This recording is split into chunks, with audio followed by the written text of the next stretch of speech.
Cette émission est conçue et réalisée par des membres de la communauté en collaboration avec Nous TV.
Bonjour, mon nom est Danielle Vien.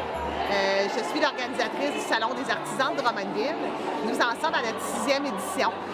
Tout ça a commencé par un petit projet avec ma mère, qu'on a voulu faire quelque chose d'intéressant, de repartir une nouvelle passion de ma mère. Puis avec les années, j'ai repris le relais.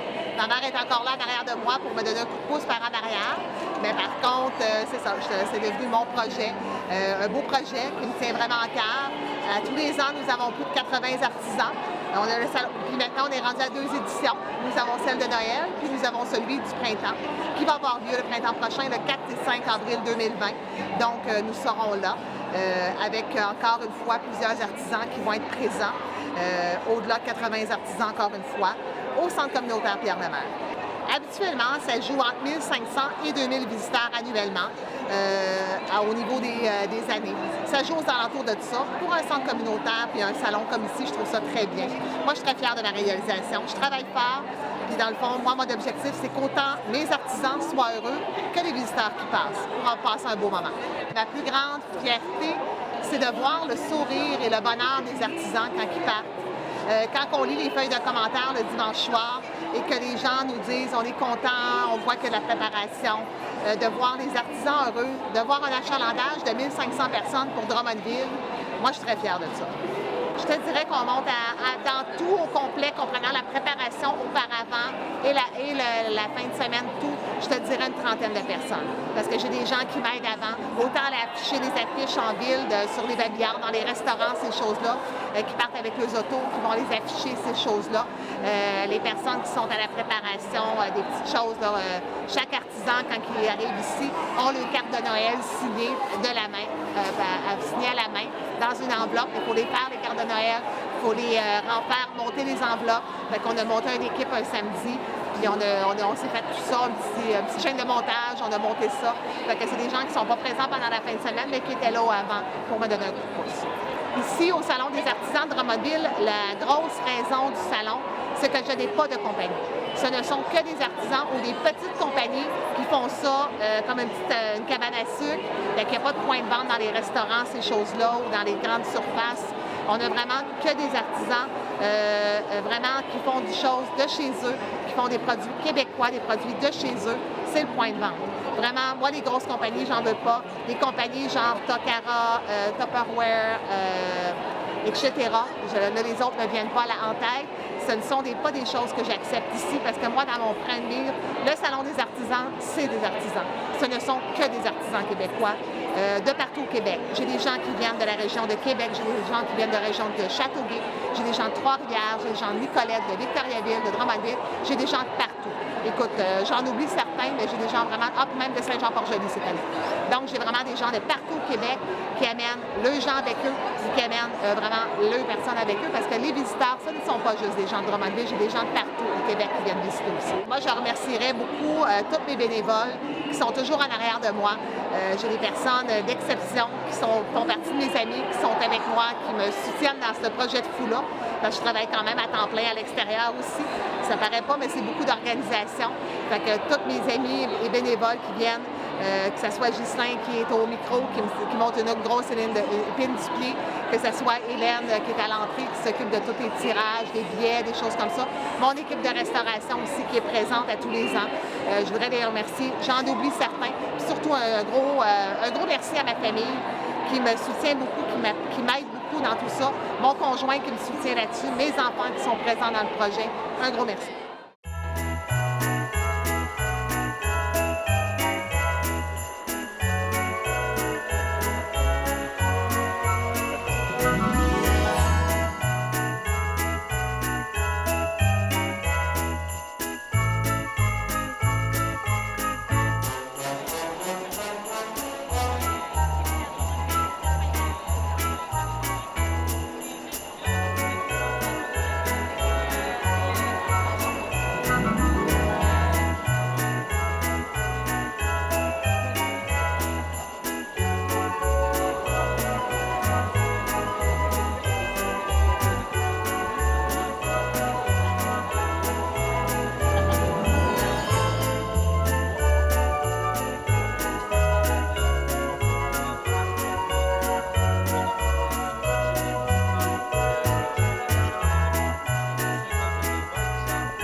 Salon des artisans, puis l'argent ramassé, ça va des œuvres de charité de Drummondville. Puis nous, on recrute des personnes, puis on fait les cailloux de colon, c'est pour aider à l'œuvre et les orphelins. On fait des activités comme ça, du bénévolat pas mal pour aider le monde dans le besoin. Très beau salon, très beau. Il y a du monde qui travaille très bien, l'ambiance est très bonne, puis les vents sont de bonne humeur, c'est chaleureux. On a reçu de passer de bonnes fêtes en santé et de bonheur.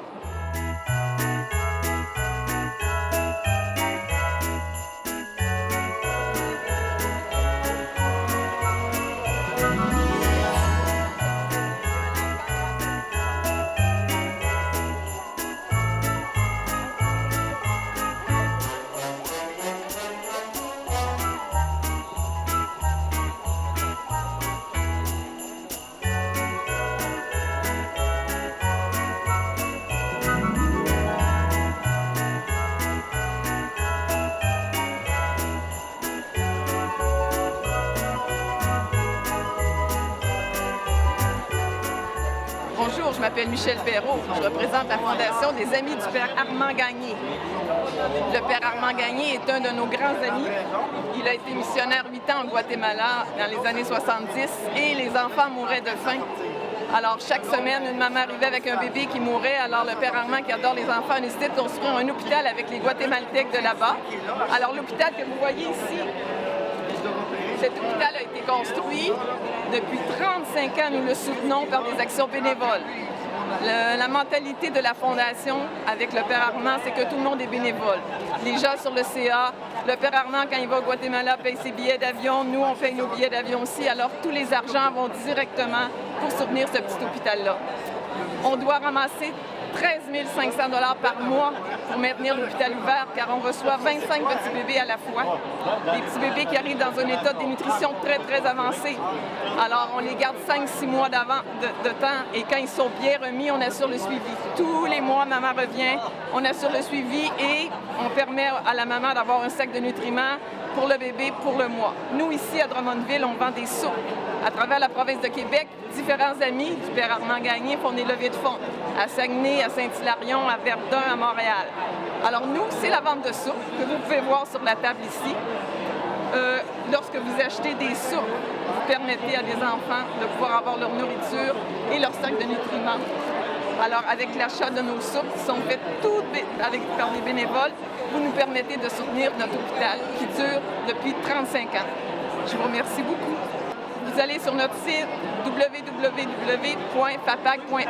et vous pouvez donner en ligne. Il n'y a aucun souci.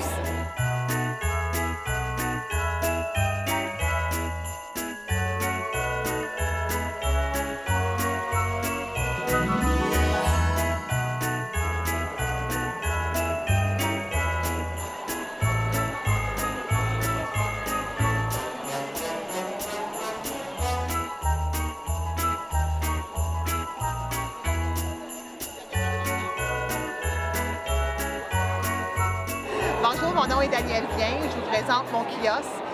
Dans le fond, moi, je fabrique des gelées de vin. C'est une passion que j'ai commencée avec une vieille recette d'une de mes amies qui est âgée et que j'ai modifiée pour mettre sur le marché. Ça fait maintenant 2 ans que je fais mon produit qui est fini. Nous avons 5 variétés. Je ne suis pas sommelière, loin de là, mais par contre, je fais faire mes vins par une compagnie qui fait des vins. Puis je fais la modification. Puis j'ai une petite nouveauté qui s'en vient, je vais avoir maintenant de la gelée de Porto. J'ai une page Facebook qui s'appelle Gelée de vin. Ça va devenir les ateliers de Danielle éventuellement. Je suis en transition présentement pour ça. Nous avons ici une gelée de vin qui est poire et ananas. Donc, poire et ananas, nous avons le goût de vin. Puis nous avons le goût de la poire et de l'ananas à l'intérieur. On peut les servir aussi bien avec un brie, avec un pâté, ou au gré de notre imagination en cuisson, ou on n'oublie pas notre crêpe le matin, c'est super bon avec ça. J'ai un blanc poire et ananas, un blanc concombre et melon miel, un rouge un bleuet, un rouge pomme et fruits des champs et un rosé à la fraise.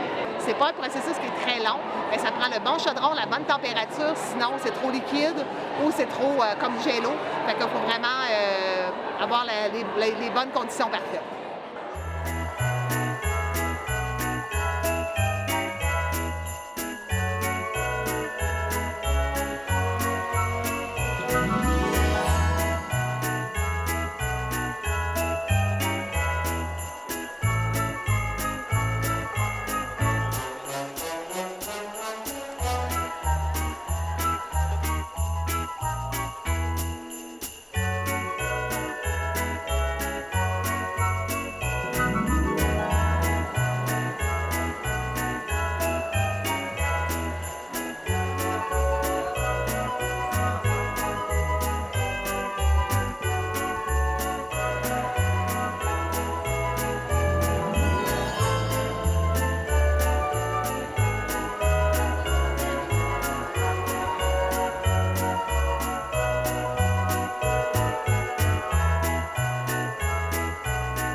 Nous TV, fiers de faire rayonner notre communauté.